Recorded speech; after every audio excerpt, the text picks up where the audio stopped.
வணக்கம். தமிழ் ஃபுட் கார்னர்ல இன்னைக்கு வெஜிடபிள் பராத்தா பண்ண போறோம். இந்த பாத்திரத்துல 1.25 கப் கோதுமை மாவு சேர்க்கிறேன். இதுல அரை டீஸ்பூன் எண்ணெயும் 1/4 டீஸ்பூன் டேபிள் சால்ட்டும் சேர்த்துட்டு நல்லா மிக்ஸ் பண்ணிட்டு கொஞ்சம் கொஞ்சமா தண்ணி சேர்த்து சாஃப்டான மாவா பிசைஞ்சுக்கலாம். மாவு பிசைஞ்சாச்சு. இந்த அளவுக்கு சாஃப்டா பிசைஞ்சுக்கங்க. இதை மூடி வச்சுட்டு நம்ம ஸ்டஃபிங் ரெடி பண்ணிடலாம். ஸ்டஃபிங் பண்றதுக்கு 150 கிராம் முட்டைக்கோசையும் 150 கிராம் கேரட்டையும் கிரேட்டர்ல மெல்லிசா துருவி வச்சிருக்கேன். அதுக்கப்புறமா ஒரு சின்ன கொடமிளகாவை உள்ள விதைகள் எல்லாம் நீக்கிட்டு இந்த மாதிரி மெல்லிசா கட் பண்ணி வச்சிருக்கேன் நீல வாக்குல. இந்த பேன்ல 2 டீஸ்பூன் போல எண்ணெய் சேர்த்துக்கோங்க. கொஞ்சமா எண்ணெய் சேர்த்தா போதும். எண்ணெய் சூடாயிடுச்சு. எல்லா வெஜிடபிள்ஸையும் இதுல சேர்த்துட்டு மீடியம் ஃப்ளேம்ல வச்சு இதை வதக்கிக்கலாம்.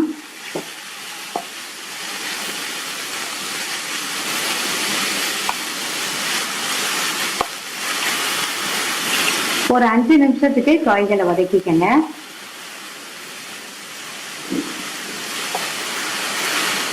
இப்ப 5 நிமிஷம் ஆச்சு. நம்ம மெல்லிசா துருவி சேர்த்திருக்கிறதுனால நல்லா கரெக்டா வெந்திருக்கு. வெஜிடபிள்ஸ் எல்லாம் கிரன்ச்சியா இருக்கு. இதுல 1.25 டீஸ்பூன் அளவுக்கு சில்லி பிளேக்ஸ் சேர்க்கிறேன். இதுக்கு பதில் நீங்க மிளகாத்தூள் இருந்தாலும் சேர்த்துக்கங்க. இதுக்கு தேவையான அளவு சால்ட் சேர்த்துக்கலாம். சிம்லயே வச்சு 1 நிமிஷத்துக்கு நல்லா கலந்து வச்சிருங்க. இந்த ஸ்டஃபிங் இந்த பராத்தாக்கு நல்லா டேஸ்டாவும் இருக்கும். அதே சமயம் இதை பண்றது ரொம்ப சிம்பிள். இஞ்சி பூண்டு பேஸ்ட் நான் சேர்க்கல. நீங்க தேவைப்பட்டா வதக்கும் போது சேர்த்துக்கங்க. சேர்க்காமையே நல்லா இருக்கும். ஸ்டஃபிங் நமக்கு நல்லா உதிரா இருக்கு பாருங்க. உப்பு சேர்த்து மிக்ஸ் பண்ணிட்டு இதுல பொடியா கட் பண்ணா கொத்தமல்லி இலைகள் கொஞ்சம் சேர்த்துட்டு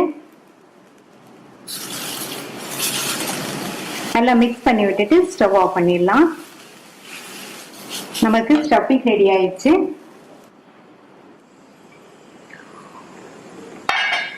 அடுத்து மாவை நல்லா ஒரு தடவை பிசைஞ்சிட்டு உருண்டைகளா பிரிச்சிடலாம்.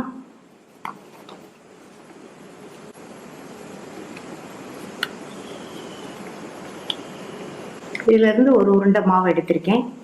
இத மாவுல பரட்டிட்டு சின்ன ரவுண்டா தேய்ச்சுக்கலாம்.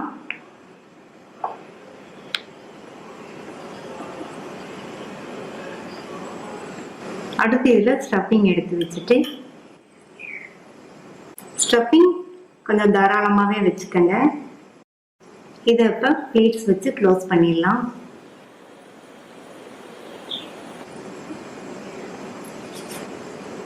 மறுபடியும் மாவுல பரட்டிட்டு நல்லா பிரஸ் பண்ணி விட்டுட்டு பெரிய ரவுண்டா தேய்ச்சிடலாம்.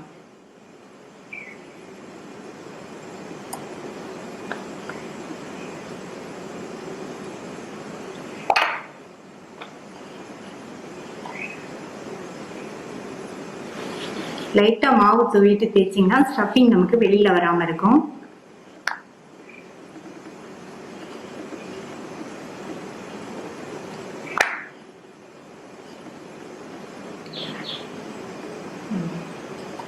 தேய்ச்சாச்சு. அவ்வளவுதான். தோசைக்கல்ல போட்டு எடுத்துடலாம். இந்த திக்னஸ்க்கு இருக்கிற மாதிரி தேய்ச்சிக்கங்க. கல்லு போட்டு சூடாயிடுச்சு. சூடானதும் இதை மெதுவா வச்சுட்டு ஸ்டவ் மீடியம் ஃப்ளேம்ல இருக்கட்டும். மேல கொஞ்சம் ட்ரை ஆனதும் கொஞ்சமா எண்ணெய் சேர்த்துக்கலாம். அந்த சைடு 2 நிமிஷம் வெந்துருச்சு. திருப்பி போட்டுட்டு இந்த பக்கமும் கொஞ்சமா எண்ணெய் அப்ளை பண்றேன்.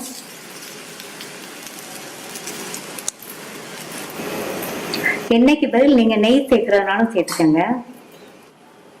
இப்ப இந்த பக்கம் வெந்துருச்சு. திருப்பி போட்டுட்டு அந்த சைடும் வெந்ததுக்கு அப்புறமா எடுத்துடலாம். 2 சைடுமே வெந்துருச்சு. எடுத்துடலாம். சாஃப்டா டேஸ்டியான ஹெல்தியான வெஜிடபிள் பராத்தா ரெடி ஆயிடுச்சு.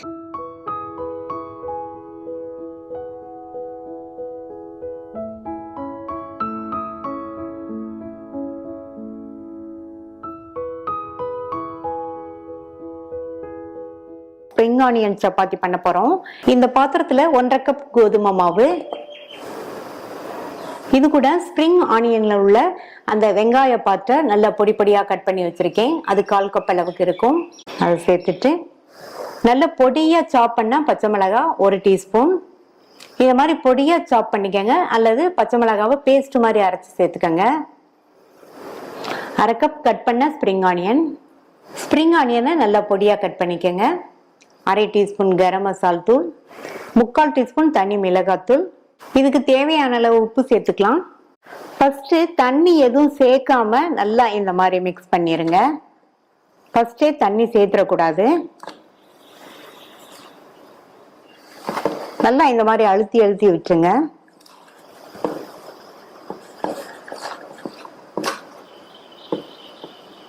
ஃபர்ஸ்டே தண்ணி சேர்த்துட்டோம்னா மாவு வந்து ரொம்ப தளர்வாயிரும்.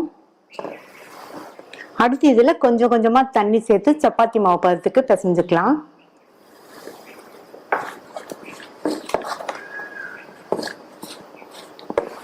இப்ப நல்லா கலந்தாச்சு. ஸ்ப்ரிங் ஆனியன்லயும் நம்ம சேர்த்திருக்கிற அந்த வெங்காயத்திலையும் ஈரத்தன்மை இருக்கிறதுனால நம்ம ஃபர்ஸ்டே தண்ணி சேர்த்துடக்கூடாது. ஃபர்ஸ்டே தண்ணி சேர்த்துட்டோம்னா மாவு வந்து ரொம்ப தளர்வா போயிடும். மாவு பிசைஞ்சாச்சு. மாவு சப்பாத்தி மாவு பதத்துக்கு நல்லா சாஃப்டா இருக்கு. இதுல 1/2 டீஸ்பூன் எண்ணெய் சேர்த்து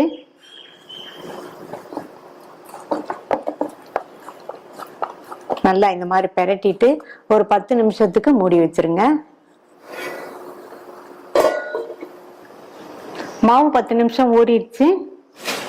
இதை லைட்டா ஒரு தடவை இந்த மாதிரி பிசைஞ்சிட்டு உருண்டைகளா பிரிச்சிடலாம்.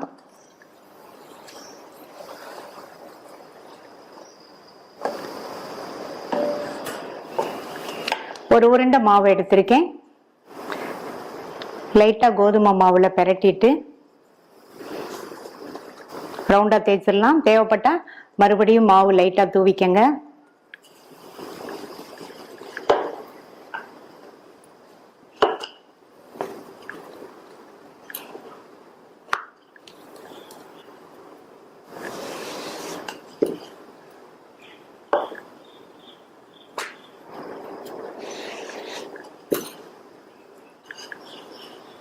ரவுண்டா தேய்ச்சாச்சு. இந்த திக்னஸ்க்கு தேய்ச்சிக்கங்க. இப்போ போட்டு எடுத்துடலாம். சப்பாத்திக்கல் போட்டு சூடானதும் நம்ம தேய்ச்சி வச்ச சப்பாத்தி இதில் வச்சுட்டு எண்ணெய் எதுவும் விட வேண்டாம். அந்த சைடு வந்து ஒரு 30 செகண்ட்ஸ் போல வேகட்டும். ஸ்டவ் மீடியம் ஃப்ளேம்ல இருக்கட்டும். 30 செகண்ட்ஸ்க்கு அப்புறமா இதை பிரட்டி போட்டுருங்க. இப்பவும் எண்ணெய் எதுவும் விட வேண்டாம். மறுபடியும் ஒரு 1/2 நிமிஷம் இருக்கட்டும்.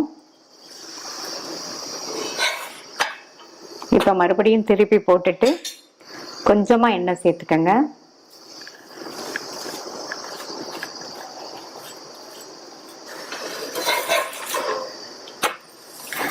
திருப்பி போட்டுட்டு இந்த சைடும் கொஞ்சமா எண்ணெய் சேர்க்கிறேன்.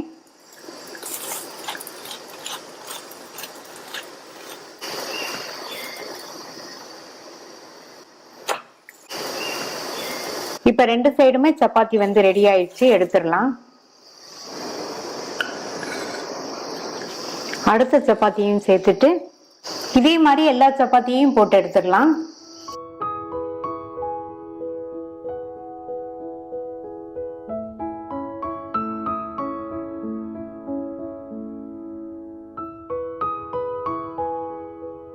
ஹெல்த்தியான பிரேக்ஃபாஸ்ட் ரெசிபி பார்க்க போறோம். இந்த பாத்திரத்துல 5 கப் தண்ணி விட்டு நல்லா கொதிச்சிட்டு இருக்கு. கிளீன் பண்ண ஒரு கட்டு பாலக்கீரையை இதுல சேர்த்துட்டு இந்த கீரை 2 நிமிஷம் மட்டும் இந்த கொதிக்கிற தண்ணியில வெந்தா போதும்.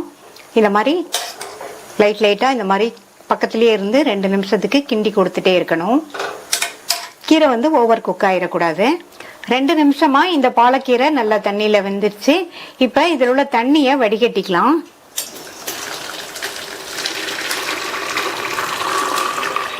அடுத்து இதுல நல்ல சில்லுன்னு உள்ள தண்ணியை விட்டு இந்த மாதிரி நல்லா மறுபடியும் வாஷ் பண்ணிட்டோம்னா கீரை வந்து இன்னும் மேலும் குக் ஆகாம இருக்கும். தண்ணியெல்லாம் நல்லா வடியட்டும். பிளான்ச் பண்ண கீரையை இந்த மிக்ஸி ஜார்ல சேர்த்துட்டு இது கூட 2 பூண்டு 3 பச்சை மிளகாய் சேர்க்கிறேன். இதை வந்து நல்ல நைஸ் பேஸ்டா அரைச்சிட்டு வந்துடலாம். கொஞ்சம் கூட தண்ணி சேர்க்காம இந்த மாதிரி நைஸ் விழுத அரைச்சுக்கணும். இந்த மிக்சிங் பவுல்ல 2 கப் கோதுமை மாவு சேர்த்துக்கலாம். இது கூட 1 டீஸ்பூன் உப்பு, 1 டேபிள் ஸ்பூன் எண்ணெய் சேர்த்துக்கலாம். நான் வந்து எண்ணெய் சேர்த்திருக்கேன். இதுக்கு பதில் நீங்க நெய் சேர்க்கறதுனாலும் சேர்த்துக்கங்க.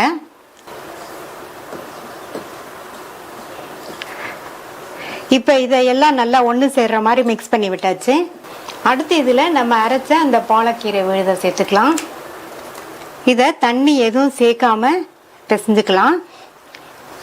இது மாதிரி பிசைஞ்சிட்டு தேவைப்பட்டா மட்டும் தண்ணி சேர்க்கணும். நம்ம வேக வச்சு வடிச்சோம் இல்லையா, அந்த ஸ்டாக், கீரை ஸ்டாக், அந்த தண்ணியை மட்டும் கொஞ்சமா சேர்த்துக்கங்க. இப்ப பிசைஞ்சாச்சு. மாவு வந்து கெட்டியா இருக்கு. இதுல நம்ம அந்த ஸ்டாக் வாட்டரை கொஞ்சமா சேர்த்து நல்ல சப்பாத்தி மாவு பதத்துக்கு பிசைஞ்சுக்கலாம். இப்ப நல்லா பிசைஞ்சாச்சு. மாவு நல்லா சாஃப்டா இருக்கு. மூடி வச்சிடலாம். 15 நிமிஷம் மாவு ஊறிட்டு இருக்கட்டும். மாவு ஊறிட்டு இருக்க நேரத்துல நம்ம இதுக்கு ஸ்டஃபிங்கும் ரெடி பண்ணிடலாம்.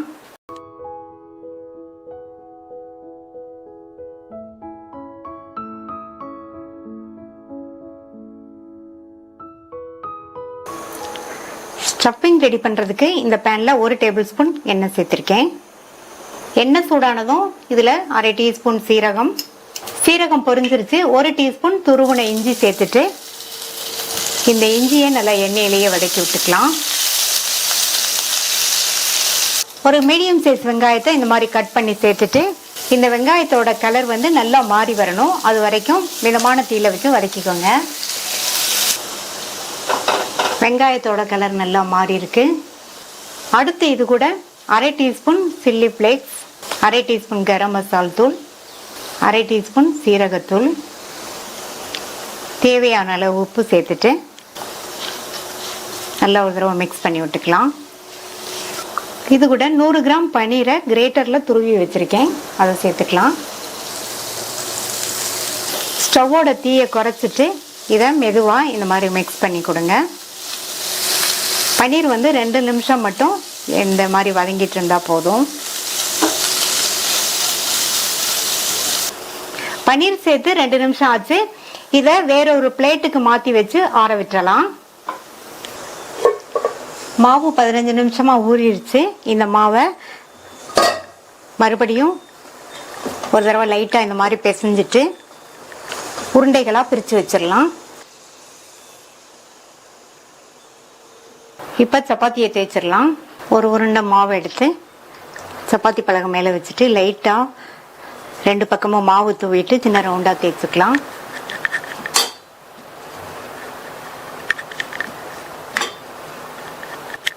இந்த மாதிரி சின்ன ரவுண்டா தேய்ச்சிட்டு நம்ம ரெடி பண்ணி வச்ச ஸ்டஃபிங்கை நடுவுல எடுத்து வச்சிடலாம். நடுவுல வச்சுட்டு இப்ப இதை க்ளோஸ் பண்ணிடலாம்.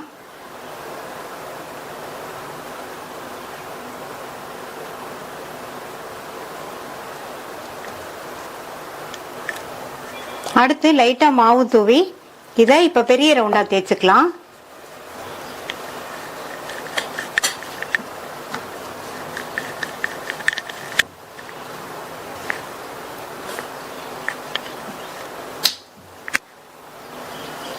நல்லா ரவுண்டா தேய்ச்சாச்சு. இந்த திக்னஸ்க்கு இருக்கிற மாதிரி தேய்ச்சிக்கங்க. இதே மாதிரி எல்லாத்தையும் தேய்ச்சிடலாம். கல்லு போட்டு சூடானதும் தேய்ச்சி வச்ச சப்பாத்தியை வச்சுட்டு 2 பக்கமும் எண்ணெய் எதுவும் சேர்க்காம பரட்டி போட்டுட்டு அப்புறமா எண்ணெய் சேர்த்துக்கலாம். இப்ப மேலே எல்லாம் கொஞ்சம் ட்ரை ஆயிடுச்சு. இப்ப பரட்டி போட்டுட்டு மறுபடியும் பரட்டி போட்டாச்சு. இப்ப எண்ணெய் சேர்த்துக்கலாம். சப்பாத்தியை சுத்தியும் கொஞ்சமா எண்ணெய் சேர்த்துக்கலாம். நான் வந்து எண்ணெய் சேர்த்திருக்கேன். உங்களுக்கு விருப்பப்பட்டா நீங்க நெய் சேர்க்கறதுனாலும் சேர்த்துக்கங்க. சப்பாத்தி நல்லா உப்பி வருது பாருங்க. இந்த மாதிரி இருந்தா நல்லா சாஃப்டா இருக்கும். ஸ்டவ் வந்து மீடியம் ஃப்ளேம்லயே இருக்கட்டும். இப்ப திருப்பி போட்டுட்டு அந்த சைடும் வெந்ததுக்கு அப்புறமா எடுத்துடலாம். நம்மளுடைய டேஸ்டான பாலக் பன்னீர் சப்பாத்தி ரெடி ஆயிடுச்சு. மீதி உள்ளதையும் போட்டு எடுத்துடலாம்.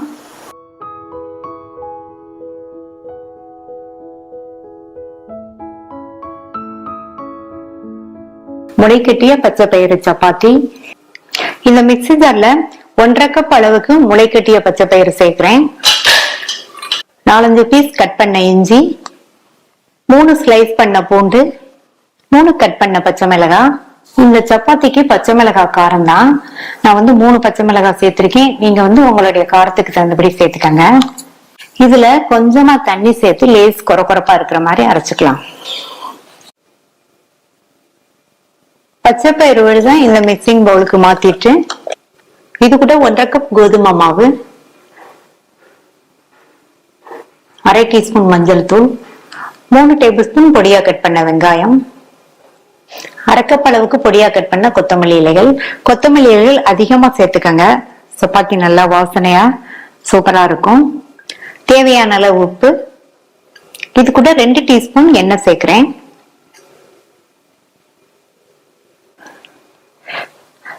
ஃபர்ஸ்ட் தண்ணி எதுவும் சேர்க்காம நல்லா இந்த மாதிரி பிசைஞ்சிட்டு அப்புறமா கொஞ்சம் கொஞ்சமா தண்ணி சேர்த்து சப்பாத்தி மாவு பதத்துக்கு பிசைஞ்சுக்கலாம். தண்ணியை மொத்தமா ஊத்திடாதீங்க, கொஞ்சம் கொஞ்சமா சேர்த்து பிசைஞ்சுக்கங்க. மாவு பிசைஞ்சாச்சு. மாவு இந்த அளவுக்கு சாஃப்டா இருக்கிற மாதிரி பிசைஞ்சுக்கங்க. தண்ணியை பார்த்து கேர்ஃபுல்லா சேர்த்துக்கங்க. இப்ப இதை ஊற வைக்க வேண்டியதுல உடனே நம்ம தேய்ச்சிடலாம். இந்த சைஸ்க்கு ஒரு உருண்டை மாவு எடுத்திருக்கேன். மாவுல பெரட்டிட்டு ரவுண்டா தேய்ச்சிடலாம்.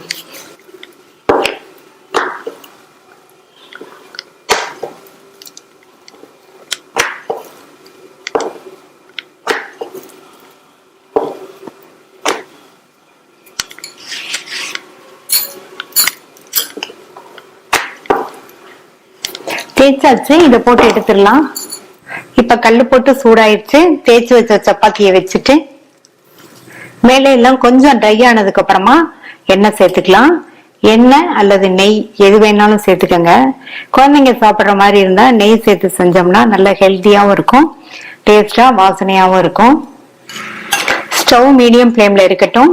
இப்ப மேல கொஞ்சமா எண்ணெய் சேர்த்துட்டு நல்லா ஸ்ப்ரெட் பண்ணி விட்டுட்டு திருப்பி போட்டுக்கலாம்.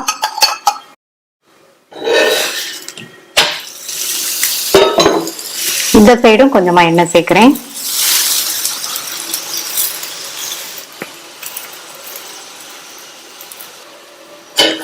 திருப்பி போட்டுட்டு அந்த சைடும் வெந்ததுக்கு அப்புறமா எடுத்துடலாம்.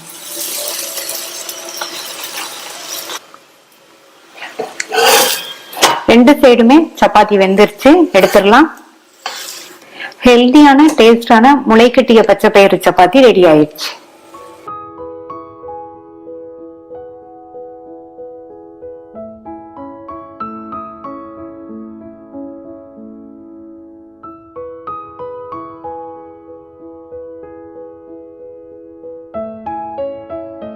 புதினா சப்பாத்தி பண்றதுக்கு இந்த மிக்சிங் பவுல்ல 1 கப் கோதுமை மாவு, 1/4 டீஸ்பூன்ல பாதி மஞ்சள் தூள், 3/4 டீஸ்பூன் தனி மிளகாத்தூள், 1/2 டீஸ்பூன் கொத்தமல்லி தூள், 1/4 டீஸ்பூன் சீரகத்தூள், 1/2 டீஸ்பூன் ஆம்ச்சூர் பவுடர், 1/2 டீஸ்பூன் இஞ்சி பேஸ்ட். இஞ்சி பேஸ்ட் இல்லைன்னா ஒரு சின்ன பீஸ் இஞ்சியை நல்லா துருவி சேர்த்துக்கங்க. இது கூட ஃப்ரெஷ்ஷான புதினா இலைகளை பொடியா கட் பண்ணி வச்சிருக்கேன். இது 1/4 கப் அளவுக்கு இருக்கும். இதுக்கு தேவையான அளவு உப்பு.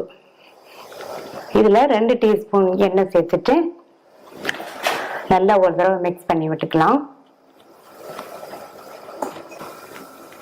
அடுத்து இதுல கொஞ்சம் கொஞ்சமா தண்ணி சேர்த்து சப்பாத்தி மாவு பதத்துக்கு பிசைஞ்சுக்கலாம்.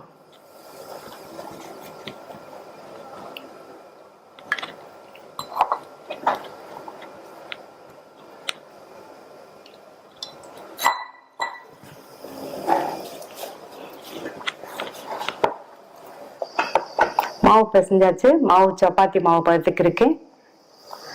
மூடி போட்டு 10ல இருந்து 15 நிமிஷம் ஊறிட்டு இருக்கட்டும். 15 நிமிஷம் ஆயிடுச்சு. மாவை மறுபடியும் நல்ல ஒரு தடவை பிசைஞ்சிட்டு உருண்டைகளா பிரிச்சுக்கலாம். நான் இந்த சைஸ்க்கு 3 உருண்டைகளா பிரிச்சிருக்கேன். நீங்க எந்த சைஸ்க்கு வேணுமோ அந்த சைஸ்க்கு பிரிச்சுக்கங்க. இப்ப தேய்ச்சிடலாம். ஒரு உருண்டை மாவை எடுத்து வச்சுட்டு லைட்டா மாவு தூவி விரட்டிட்டு ரவுண்டா தேய்ச்சிடலாம்.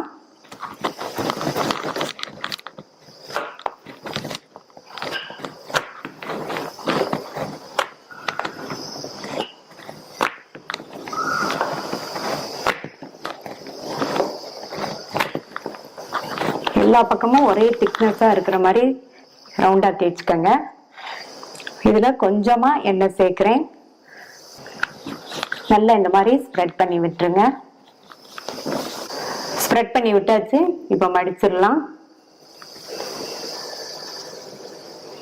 இந்த மாதிரி மடிச்சிட்டு மறுபடியும் இந்த மாதிரி ஸ்கொயர் ஷேப்புக்கு மடிச்சிடலாம்.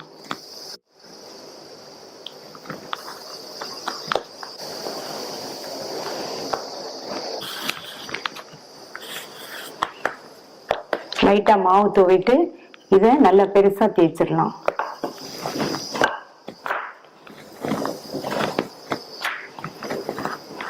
நீங்க ரவுண்டா தேய்ச்சி பண்றதுனாலும் பண்ணலாம். இந்த மாதிரி கொஞ்சமா எண்ணெய் அப்ளை பண்ணிட்டு ஸ்கொயர் ஷேப்புக்கு மடிச்சுட்டு தேய்ச்சிட்டோம்னா சப்பாத்தி வந்து நல்ல சூப்பரான சாஃப்ட்ல இருக்கும்.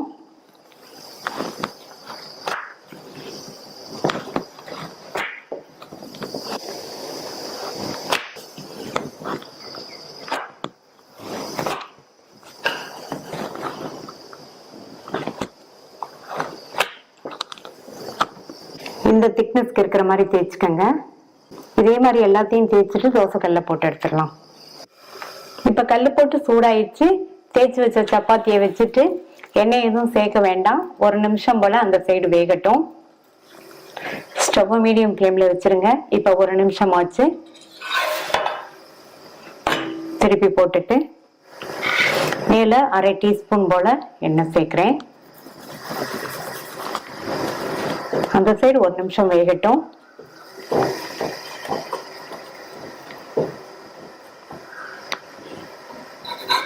திருப்பி போட்டுக்கலாம்.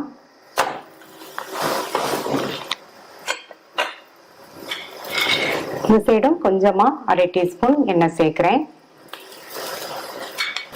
பாருங்க சப்பாத்தி நல்லா ஊத்தி வருது.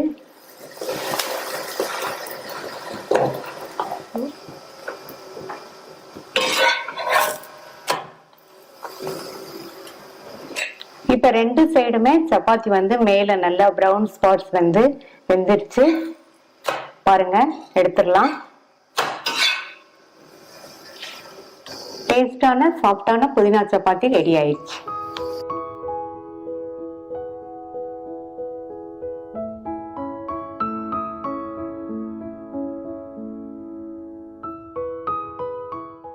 முட்டைக்கோஸ் சப்பாத்தி. இந்த பாத்திரத்துல 1 கப் கோதுமை மாவு, கோதுமை மாவு எடுத்து அதே கப்லயே 3/4 கப் அளவுக்கு பொடியா கட் பண்ண முட்டைக்கோஸ், 1 டேபிள் ஸ்பூன் துருவின கேரட், குட்டி குட்டியா கட் பண்ண ஒரு பச்சை மிளகாய், பொடியா கட் பண்ண கொத்தமல்லி இலைகள் கொஞ்சம், 1 டீஸ்பூன் துருவின இஞ்சி, 3/4 டீஸ்பூன் தனி மிளகாத்தூள், அரை டீஸ்பூன் கொத்தமல்லி தூள், 2 சிட்டிகை மஞ்சள் தூள். இந்த மாவுக்கு தேவையான அளவு உப்பு சேர்த்துட்டு இதுல 3 டீஸ்பூன் எண்ணெய் சேர்த்து ஃபர்ஸ்ட் தண்ணி எதுவும் சேர்க்காம நல்லா இந்த மாதிரி அழுத்தி அழுத்தி பிசைஞ்சுக்கங்க. நம்ம சேர்த்திருக்கிற முட்டைக்கோஸ் கேரட்ல எல்லாம் கொஞ்சம் நீர்ச்சத்து இருக்கும். அதனால ஃபர்ஸ்ட் தண்ணி எதுவும் சேர்க்க வேண்டாம். அடுத்து இதுல தண்ணிய மொத்தமா ஊத்திடக்கூடாது. கொஞ்சம் கொஞ்சமா சேர்த்து சப்பாத்தி மாவு பதத்துக்கு நல்லா திக்கா பிசைஞ்சுக்கணும்.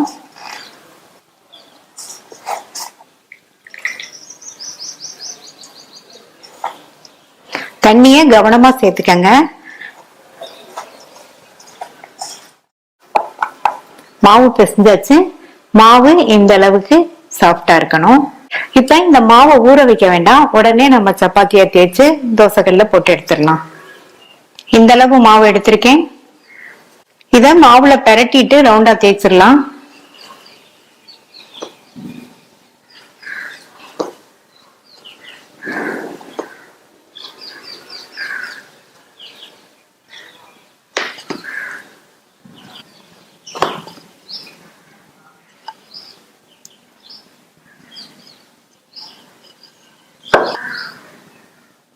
இந்த அளவு திக்னஸ்க்கு தேய்ச்சிக்கங்க. இதே மாதிரி எல்லாத்தையும் தேய்ச்சி போட்டு எடுத்துடலாம். சப்பாத்தி போடுறதுக்கு கல்லு நல்லா சூடாயிடுச்சு. நல்லா சூடானதுக்கு அப்புறமா நம்ம தேய்ச்சி வச்ச சப்பாத்தியை வச்சுட்டு ஸ்டவ் மீடியம் ஃப்ளேம்ல வச்சிருங்க. இப்ப எண்ணெய் எதுவும் விட வேண்டாம். மேல எல்லாம் ட்ரை ஆனதுக்கு அப்புறமா எண்ணெய் அல்லது நெய் எது வேணாலும் சேர்த்துக்கங்க. இப்ப மேலே எல்லாம் ட்ரை ஆயிருக்கு. அந்த சைடுமே சப்பாத்தி கொஞ்சம் வெந்திருக்கும். நான் எண்ணெய் சேர்க்கிறேன். நல்லா இந்த மாதிரி அப்ளை பண்ணி விட்டுட்டு திருப்பி போட்டுடலாம்.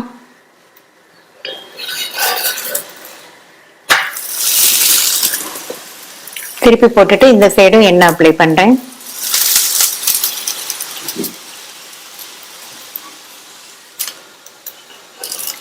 இப்ப இந்த சைடு திருப்பி போட்டுடலாம்.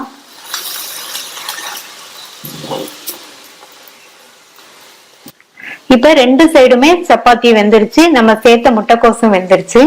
எடுத்துடலாம். ஹெல்தியான டேஸ்டான முட்டைக்கோஸ் சப்பாத்தி ரெடி ஆயிடுச்சு. ட்ரை பண்ணி பார்த்துட்டு உங்க கமெண்ட்ஸை சொல்லுங்க. தேங்க்யூ.